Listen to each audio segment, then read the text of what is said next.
Telangana CM Revanth Reddy ప్రభుత్వంపై BRS MLA Sanjay తీవ్ర విమర్శలు చేశారు. గత 7 నెలల్లో ప్రభుత్వ రెసిడెన్షియల్ స్కూళ్లలో 36 మంది విద్యార్థులు చనిపోయారని, దాదాపు 500 మంది విద్యార్థులు ఈ 7 నెలల్లో ఫుడ్ పాయిజనింగ్ బారిన పడ్డారని వ్యాఖ్యానించారు.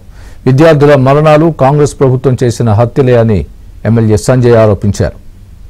500 మంది ఫుడ్ పాయిజనింగ్ బారిన పడ్డారు. ఇవాళ ఇప్పుడు ఇక్కడికి వస్తుంటే కూడా నేను ఇప్పుడు భవన్కి వస్తూ ఉంటే, ఈ ప్రెస్ మీట్కి వస్తూ ఉంటే కూడా ఒక న్యూస్ వస్తూ ఉంది.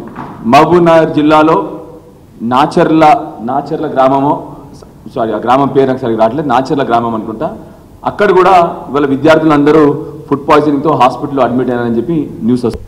36 మంది విద్యార్థులు చనిపోయారని, దాదాపు 500 మంది విద్యార్థులు ఈ 7 నెలల్లో ఫుడ్ పాయిజనింగ్ బారిన పడ్డారని వ్యాఖ్యానించారు. విద్యార్థుల మరణాలు కాంగ్రెస్ ప్రభుత్వం చేసిన హత్యలే అని ఎమ్మెల్యే సంజయ్ ఆరోపించారు. 500 మంది ఫుడ్ పాయిజనింగ్ బారిన పడ్డారు. ఇవాళ ఇప్పుడు ఇక్కడికి వస్తుంటే కూడా నేను ఇప్పుడు భవన్కి వస్తూ ఉంటే, ఈ ప్రెస్ మీట్కి వస్తూ ఉంటే కూడా ఒక న్యూస్ వస్తూ ఉంది.